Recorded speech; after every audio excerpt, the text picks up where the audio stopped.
Let's get you to Melbourne, and Ben Asgari standing by for us there to take us through the day at Caulfield. And we've just gone through the weather forecast.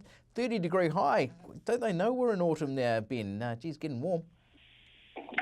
Yeah, well, how are you going? It is a bit unusual, 20th of April, and 30 degrees forecast. So actually heading off to the MCG to the footy later, and maybe round one when it's late March, you get this every now and then. But it's very unseasonably warm in Melbourne today. Okay, yeah, we've got a former Kiwi horse, Manolo Blahnik. I remember this horse beginning his career with 3 straight wins under Craig Thornton before heading off, I think, did he go to Tony Noonan? Yeah, he did, and Tony still got the horse. 261.28 in the Victoria handicap.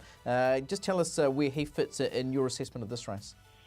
Yeah, I think it's his day today for Manolo Blahnik. He's a horse that showed a lot of promise, as you mentioned earlier in his career in New Zealand. He came across, probably didn't deliver initially. I think it might have taken a gelding operation to bring out the best of him. And 1,400 metres, I think, brings out the best in him as well. And I think he probably would have won key lead up the anniversary bars last start had he enjoyed better luck at the top of the straight. The margin for Nantali was pretty decisive, but he's a horse that he drew the inside gate, and it's just the worst possible thing for him.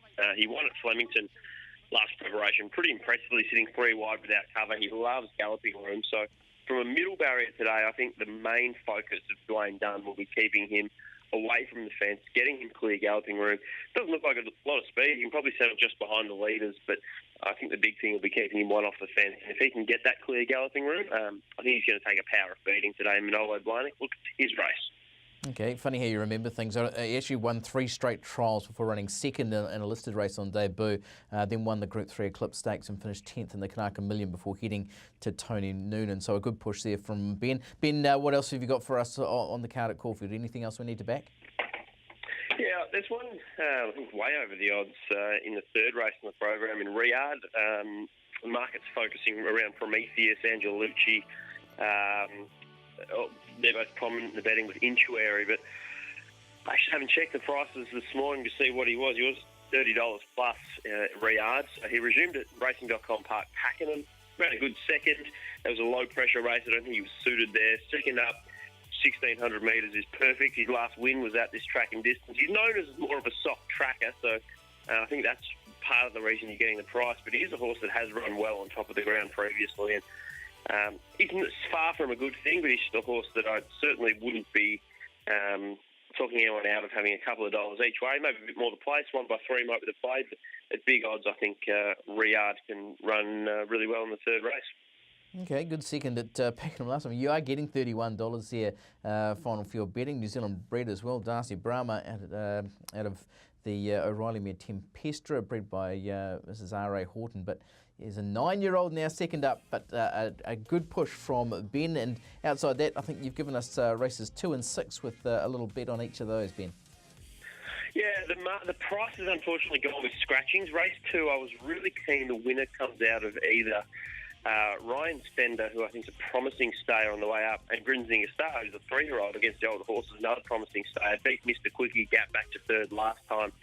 When markets first went up, I think we were getting $5 and $8 about the pair. There's been significant money for both of them and deductions, so it's pretty obvious to say the winner's going to come out of those two. But if you are playing early quaddies, etc., maybe just put the 2 of them in.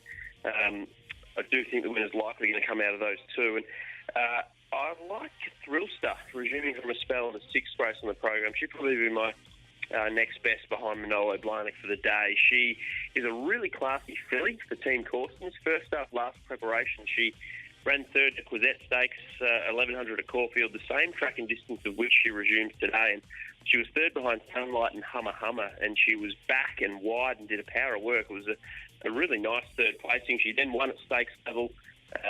Was really good in the 1,000 guineas, flew in the 1,000 guineas, just did too much work on a fast speed in the 1,000 guineas. But I loved her recent jump out. I think she's come back really well this preparation, and I'm surprised that she's not favourite. I think she's a really backable price, Thrillstar, so I think she deserves to be favourite, and hopefully she has a bit of luck from that wide draw.